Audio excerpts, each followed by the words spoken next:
Hello और नमस्कार दोस्तों, मेरा नाम है सोनू सिंह और एक बार फिर से आप मुझे इस यूट्यूब चैनल के माध्यम से देखना शुरू कर चुके हैं। अक्सर ऐसा होता है कि हम अपने जीवन में सफलता प्राप्त करने के लिए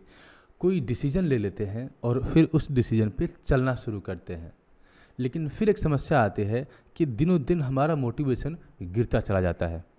और जैसा कि आपको पता है कि अगर आपके अंदर मोटिवेशन नहीं है, किसी काम से आप जुड़ नहीं पा रहे हैं, तो चाहे डिसीजन आपका कितना भी बेहतर क्यों ना हो, आप उसको फ्रूटफुल नहीं बना सकते, आप उसमें सफलता प्राप्त नहीं कर सकते।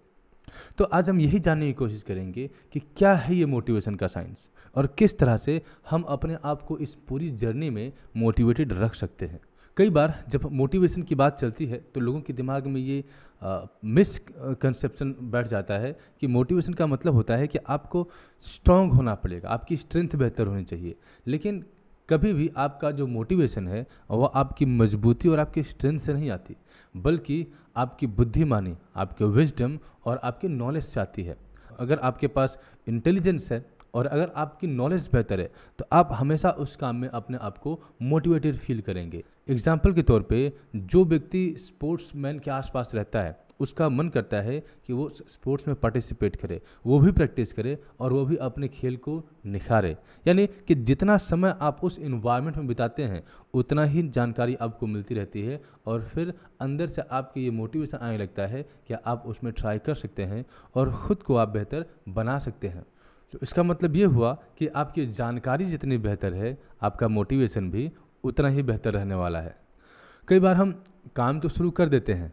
डिसीजन भी सही होता है और सारे संसाधन हमारे पास मौजूद होते हैं, फिर भी हमें महसूस करने लगते हैं कि काम में उतना बेहतर जुड़ाव न होने के चलते हमारा मोटिवेशन दिन पे दिन गिरने लगता है। और एक और समस्या होती है कि जब हम किसी काम को शुरू करते हैं तो शुरू में शायद कुछ समस्याओं का हम आकलन नहीं कर पाते। हमें ये लगता है कि हम इस काम को शुरू करेंगे और इस प्रोसेस को फॉलो करते करते हम अंत तक पहुंच जाएंगे, जिसमें कि एक खास एग्जाम्पल होता है बिजनेस का।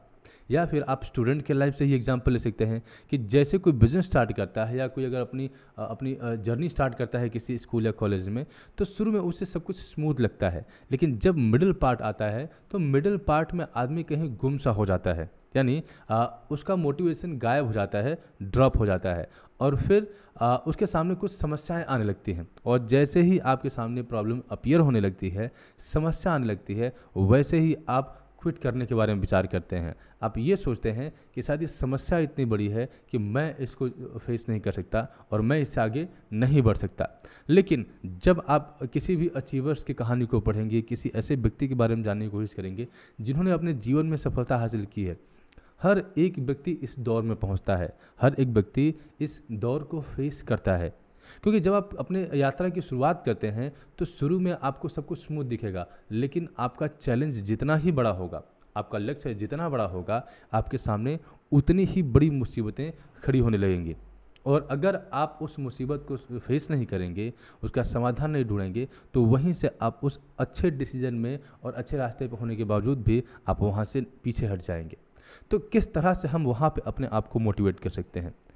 अगर आप किसी के बायोग्राफी को पढ़ेंगे तो आपको आइडिया लगेगा कि कई बार हमारे सामने तमाम संसाधन मौजूद होते हैं, यहाँ तक कि उस बड़ी से बड़ी समस्या का समाधान भी मौजूद होता है, लेकिन हमारा नज़रिया बिल्कुल अलग होता है। हम सिर्फ समस्याओं को देख पाते हैं और सिर्फ अपने आप को नर्वस करते जाते हैं, अपने आप को नेगेटिव चीज़ें बोलते चलते हैं और यही कारण होता है कि हमारा मोटिवेशन हमारा साथ छोड़ देता है। लेकिन अगर आपको अपने आप को थ्रू आउट द जर्नी अगर आपको मोटिवेटेड बनाए रखना है खुद को, तो आपको एक काम करना पड़ेगा। या तो आप उस परिस्थिति को बदल दीजिए या फिर उस परिस्थिति को देखने का जो नज़रिया आपका है उस नज़रिए को बदल दीजिए। अगर आप किसी मोटिवेशनल स्पीकर को सुनते हैं तो ऐसा नहीं है कि वो मोटिवेशनल स्पीकर आपके अंदर कोई एनर्जी भर देता है, वो सिर्फ आपको एक दूसरा पर्सपेक्टिव देता है, वो सिर्फ आपको इतना कन्विंस करता है कि आप दूसरे एंगल से, दूसरे नज़रिए से भी उसी समस्या को देख पाए। और जैसे ही आप अपना नज़रिया चेंज करते हैं उस समस्या के प्रति, आपको सोल्यूशन दिखाई देने लगता है और फिर से आप वापस अपने ट्रैक पे आ जाते हैं। तो दो तरीके हैं जिसके चलते आप अपने मोटिवेशन को फिर से रीगेन कर सकते हैं। पहला तो है कि आप उस परिस्थिति को बदल दीजिए। अगर आपको लगता है कि उस खास परिस्थिति में होने के चलते आपका एनर्जी लेवल डाउन है, आपकी लाइफ में एक्साइटमेंट नहीं है, या आप आगे नहीं बढ़ पा रहे हैं, तो उसमें निरंतर रह के अपने आप को किल करने से बेहतर है कि आप अपने लिए दूसरे विकल्प की तलाश करें। या फिर अगर आप सच में उसका समाधान चाहते हैं, तो आप जिस तरीके से, जिस नज़रिए से उस समस्या को देख रहे हैं, उस पर्टिकुलर टास्क को देख रहे हैं, वो नज़रिया बदलिए। और कई बार हम उस नज़रिए को बदलने के लिए हम किसी एक्सपर्ट से बात करते हैं, किसी मोटिवेशनल स्पीकर को सुनते हैं, ताकि हम थोड़ा ब्रेक लेके हम दूसरे एंगल से, दूसरे नज़रिए से उस समस्या को देख पाएँ। और कई बार उसी समस्या का समाधान हम ही करते हैं, लेकिन सिर्फ और सिर्फ अपना नज़रिया हमको बदलना पड़ता है। अगर मुझसे कोई मोटिवेशन के साइंस के बारे में पूछे, तो मैं सिर्फ एक लाइन में इसको एक्सप्लेन करूंगा कि आपकी जो भी वर्तमान परिस्थिति है, आप उसको बदलिए। जैसे कि अगर मैं YouTube पे वीडियोस बना रहा हूँ, अगर मेरे वीडियोस पे व्यूज़ नहीं आ रहे हैं, मेरा YouTube चैनल ग्रो नहीं हो रहा है, तो हमें कुछ ना कुछ तो अलग करना पड़ेगा। अगर हम इसी परिस्थिति में पड़े रहेंगे, यानी जो हम काम पिछले 4 साल से 5 साल से कर रहे हैं और हमें जो परिणाम मिल रहा है, अगर हम अब भी उसी तरीके से उस काम को कंटिन्यू करते हैं, तो हमें आगे भी वही रिजल्ट मिलने वाला है जो अभी हमें मिल रहा है। इसलिए अगर आप अपने आप को मोटिवेट करना चाहते हैं, अपने आप को उस रास्ते पे आगे ले जाना चाहते हैं, तो उस परिस्थिति को बदलिए। यानी जिस तरीके से आप काम कर रहे हैं, उस काम को बदल दीजिए, और तभी आपको बदला हुआ परिणाम भी मिल सकता है। हर एक व्यक्ति के पास, चाहे वो किसी भी बैकग्राउंड से आता हो, किसी भी जगह से आता हो, हर किसी के अंदर पोटेंशियल होता है। क्योंकि जब नेचर आपको ये ह्यूमन फॉर्म देता है, आपको जीवन देता है, तो वो किसी में भेदभाव नहीं करता, वो सबको समान रूप से अवसर देता है। यानी उसके पास भी अवसर होते हैं, उसके पास भी पोटेंशियल होता है, अपॉर्चुनिटी होती है। कई बार तो हमने देखा है कि कई बार कुछ ऐसे लोग होते हैं जिनके पास फिजिकल स्ट्रेंथ नहीं होती, या जिनको हम डिसेबल्ड बोलते हैं। तो अगर हम उनको देखेंगे, तो कई बार ऐसा हमको ये एग्जाम्पल देखने को मिलता है कि डिसेबल्ड होने के बावजूद भी वो व्यक्ति अपने जीवन में बहुत बड़ी ऊंचाई को हासिल कर पाते हैं। जैसे कि स्टीफन हॉकिंस का एक एग्जाम्पल है, जहाँ पे उनकी पूरी बॉडी पैरालाइज्ड हो गई थी, वो नॉर्मल किसी व्यक्ति की तरह चल फिर नहीं सकते थे, फिर भी उनके पास इतनी क्षमता थी कि साइंस के क्षेत्र में उन्होंने अपने नाम को अमर कर दिया। ठीक उसी तरह से अगर आप अपने आप को भी देखते हैं, तो आपको भी अपने अंदर पोटेंशियल दिखाई देता है, अपने अंदर क्षमता दिखाई देती है। लेकिन सिर्फ एक गलती के चलते, एक भ्रम के चलते हम उस पोटेंशियल को, उस क्षमता को यूज़ नहीं कर पाते हैं, और वो ये है कि हम अपने लिए गोल ही तय नहीं कर पाते। अगर आप अपनी इस जर्नी को शुरू करना चाहते हैं, आप खुद को सफल व्यक्ति के तौर पर देखना चाहते हैं, तो सबसे पहला जो काम करना है वो ये करना है कि अपने लिए एक लक्ष्य बनाइए। कई बार हम लक्ष्य बनाते हैं और लॉन्ग टर्म का लक्ष्य बनाते हैं कि हम 2 साल बाद ये काम कर लेंगे। अब चूंकि लक्ष्य इतना लंबा होता है कि हम 2-4 दिन, 10 दिन तो चलते हैं, लेकिन उसके बाद हमारा मोटिवेशन फिर से ड्रॉप होने लगता है। तो लंबा टारगेट बनाने की जगह आपको अपने आप को छोटे समय का टारगेट देना चाहिए कि आप आने वाले 1 हफ्ते में क्या करेंगे, आने वाले 1 मंथ में क्या करेंगे, और 6 महीने में क्या करेंगे। और इस तरह से आप अपने प्रोग्रेस को बराबर ट्रैक कर सकते हैं और अपने गोल को आप बराबर विजुलाइज कर सकते हैं। क्योंकि हमारे सफल होने की जो यात्रा होती है, वो हमारे गोल सेटिंग से शुरू होती है, और जैसे ही आपने गोल सेट किया, आपकी सारी ऊर्जा, आपका सारा नॉलेज और आपके सारे संसाधन अपने काम पे लग जाएंगे। जैसे कि आप कहीं बैठे हुए हैं, लेकिन सबसे पहले आप अपने दिमाग में ये तय करते हैं कि अब आपको इस जगह पर पहुंचना है, और जैसे ही आप अपने दिमाग को क्लू देते हैं, आपकी पूरी बॉडी रिएक्ट करती है, आपकी एनर्जी आगे आती है और आप फिर उस जगह पे पहुंच जाते हैं। किसी ने कहा भी है कि हमारी जो ऊर्जा होती है वो हमारे विचारों को फॉलो करती है। तो सबसे पहले ज़रूरी है कि आप लक्ष्य को तय करिए और अपने विचारों को बेहतर बनाइए। जब हम कोई लक्ष्य बनाते हैं और अपने लिए एक भविष्य देखते हैं कि हम शायद थोड़े समय बाद उस जगह पहुंचेंगे, हमारा भविष्य बेहतर होगा, तो उस पूरे प्रोसेस में 2 तरह के लोग होते हैं। पहले तो वो लोग होते हैं जो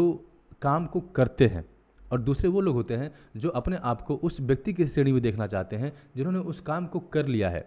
अब यही कारण होता है कि हम अपने आप को करने वालों की श्रेणी में नहीं रखते और काम कंप्लीट करने वालों की श्रेणी में देखते हैं, और यही कारण होता है कि हमारा मोटिवेशन गिर जाता है। आप अपने जीवन में जो कुछ भी हासिल करते हैं, जो भी अचीव करते हैं, उसका सिर्फ और सिर्फ एक ही रीज़न होता है कि आप उस प्रोसेस में बिलीव करते हैं, क्योंकि जो भी रिजल्ट आपको मिलने वाला है वो उस प्रोसेस का ही परिणाम होता है। तो अगर आपके पास भी यही समस्या है कि आप सिर्फ और सिर्फ अपने आप को एक अमीर व्यक्ति के श्रेणी में देखना चाहते हैं और एक सफल व्यक्ति की श्रेणी में देखना चाहते हैं, तो अपने आप को इस आदत से निकाल के आप अपने आप को इस आदत में लगाइए कि जो भी काम आप अपने लिए तय करते हैं उस प्रोसेस को आप इंजॉय करते हैं और आप अपने आप को काम करने वाले लोगों की श्रेणी में रखते हैं। अधिकांश लोग अपने जीवन में लक्ष्य बनाते हैं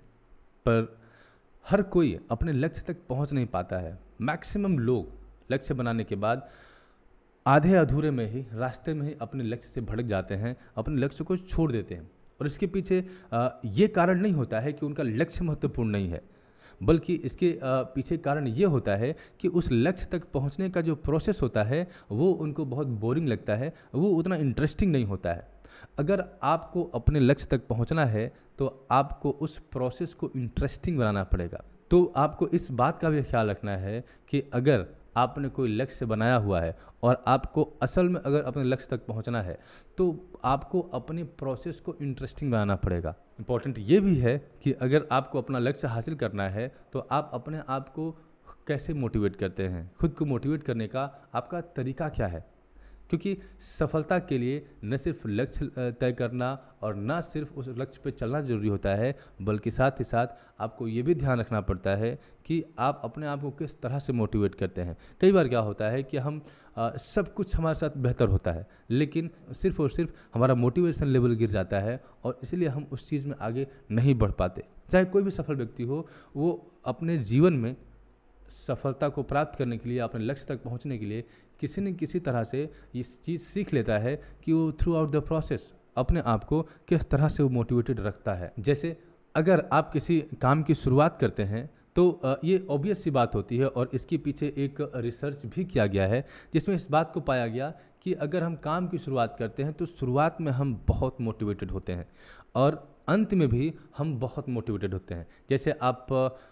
ने कोई गेम ही खेलना शुरू कर दिया या आपने पढ़ाई ही शुरू कर दी, तो जैसे ही आपका एंड सेशन आता है, यानी कि आपके बुक से कुछ आखिरी पन्ने बचे हैं या आपके पूरे सेशन का आखिरी चैप्टर बचा है, अब आपको एग्ज़ाम में बैठना है, तो शुरुआत में आपका मोटिवेशन हाई रहेगा, आखिर में आपका मोटिवेशन हाई रहेगा, लेकिन बीच में आपका मोटिवेशन गिर जाता है। इसीलिए जो बीच का प्रोसेस होता है, जो मध्य भाग होता है, उसको हम छोटे छोटे पार्ट में डिवाइड कर देते हैं। जैसे कि आप मंथली आपका क्या टारगेट है, यानी मंथ में आप क्या हासिल करना चाहते हैं, क्या अचीव करना चाहते हैं, या साप्ताहिक आपका गोल क्या है, एक सप्ताह में आप उस काम से क्या अचीव करना चाहते हैं, या फिर आप चाहें तो उसको और छोटे पार्ट में डिवाइड कर सकते हैं और डेली अभ्यास कर सकते हैं कि डेली आप उस काम को किस तरीके से करना चाहते हैं, क्या एक्सपेक्टेड है आपसे और आपने उस काम में पूरे दिन उसके अकॉर्डिंग परफॉर्म किया कि नहीं। और इस तरह से आप अपने मध्य भाग को छोटे छोटे पार्ट में डिवाइड करके अपने मोटिवेशन को आप अलाइव रख सकते हैं, क्योंकि शुरू में और आखिर में तो आपका मोटिवेशन बाय डिफ़ॉल्ट अपने आप ही हाई रहने वाला है। और जो मध्य भाग होता है उसमें अगर आप ये स्ट्रैटेजी अपनाते हैं कि उसको आप छोटे छोटे कई पार्ट में बांट देंगे और फिर उसके हिसाब से आप काम करेंगे तो आप उस पार्ट को ट्रैक कर सकते हैं और कहीं से अगर आप उसमें मिस करते हैं तो दूसरे पार्ट में आप फिर से ट्राई कर सकते हैं और अपने लक्ष्य को हासिल करने की कोशिश कर सकते हैं। तो ये स्ट्रैटेजी अपना के भी आप पूरे प्रोसेस में अपने आप को मोटिवेटेड रख सकते हैं। कई बार ऐसा होता है कि हम काम की शुरुआत करते हैं, सब कुछ ठीक रहता है, लेकिन फिर जैसे ही समस्या आती है हम हतोत्साहित होने लगते हैं। अब ये एक सहज स्वभाव है, एक सहज प्रकृति होती है किसी भी व्यक्ति की कि वो हतोत्साहित होता ही होता है, लेकिन जो लोग सफल होते हैं उस दौर को भी वो अच्छे तरीके से फेस कर लेते हैं। अगर आपको ये बात पता है कि हतोत्साहित होना ये सहज प्रक्रिया है और पार्ट ऑफ द प्रोसेस है, तो आप उससे निजात पाने का भी सोल्यूशन ढूंढ सकते हैं। और अगर आपको इस डिस्करेजमेंट से, जो हतोत्साह वाला सिचुएशन होता है, अगर उससे आपको निजात पानी है, उसका समाधान खोजना है, तो आपको एक ख़ास काम करना पड़ेगा और वो ये होता है कि आपको अपने ईगो को त्यागना पड़ेगा। मैं ईगो मतलब अहंकार या घमंड की बात नहीं कर रहा हूँ। ईगो का मतलब होता है कि कई बार जब हमको अपने काम में असफलता हाथ लगती है तो हम उसको अपने दिल पे ले लेते हैं, अपने दिमाग में उसको बिठा लेते हैं और जब भी आगे बढ़ते हैं तो हम बराबर उस चीज़ को अपने दिमाग में रख के सोचते हैं, प्रोसेस करते हैं और वो हमारे डिसीजन मेकिंग को इम्पैक्ट करता है, प्रभावित करता है। तो ईगो का मतलब ये होता है कि जो भी आपने पास्ट में फेलियर फेस किया है या जो भी आपके बुरे एक्सपीरियंसेस रहे हैं वो एक पर्सनालिटी के तौर पे आपके दिमाग पे हावी नहीं रहना चाहिए और आपके काम को प्रभावित नहीं करना चाहिए। तो जैसे ही आप इस ईगो से, इस पर्सनालिटी से आप छुटकारा पाते हैं तो आप पीछे नहीं बल्कि आप आगे देखते हैं और अपनी पूरी क्षमता से, पूरी ऊर्जा से उस काम को करते हैं और इस थोड़े देर की हतोत्साह की भावना को, इस थोड़ी देर के निरुत्साह को आप पीछे धकेल देते हैं और आप वहाँ से अपने लक्ष्य की तरफ एक बार फिर से अग्रसर हो जाते हैं। एक इंग्लिश में फेमस कहावत है, नो पेन नो गेन।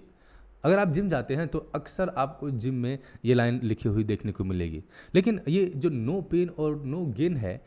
ये कहावत, ये जो कोट है, ये सिर्फ जिम के लिए नहीं है बल्कि ये एक जनरल मोटिवेशन है। जब तक आप अपने आपको उस पेन के लिए, उस टफ सिचुएशन के लिए तैयार नहीं करेंगे तब तक आप अपने आप को सफलता के लिए कंप्लीटली प्रिपेयर नहीं मान सकते हैं। इसलिए आपको भी इसके ऊपर ध्यान देना चाहिए और कुछ चीज़ें आपको समझनी पड़ेंगी, जैसे कि अगर आपने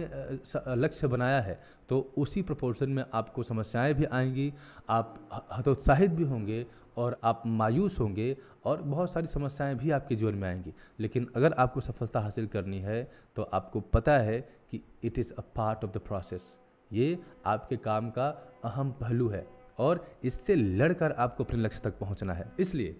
अपने जीवन में सफलता प्राप्त करने के लिए न सिर्फ लक्ष्य बनाएं बल्कि पूरे प्रोसेस में आप अपने आप को किस तरह से मोटिवेट रखते हैं ये भी आपको ढूंढना पड़ेगा। और अगर आपने ये ढूंढ लिया, इस मैकेनिज़्म को आपने तैयार कर लिया, तो आप अपने जीवन में वो हासिल कर सकते हैं जो आप हासिल करना चाहते हैं। तो आई होप कि जो भी टिप्स एंड आइडियाज़ मैंने अपने वीडियो में शेयर किया, ये आइडियाज़ आपको पसंद आएगा। और अगर ये आइडिया आपको पसंद आया तो चैनल को सब्सक्राइब जरूर करें और वीडियो को अपने दोस्तों के साथ साझा करना ना भूलें। इस वीडियो में सिर्फ इतना ही। मिलते हैं आपसे अगले वीडियो में, तब तक के लिए आपका दिन शुभ हो।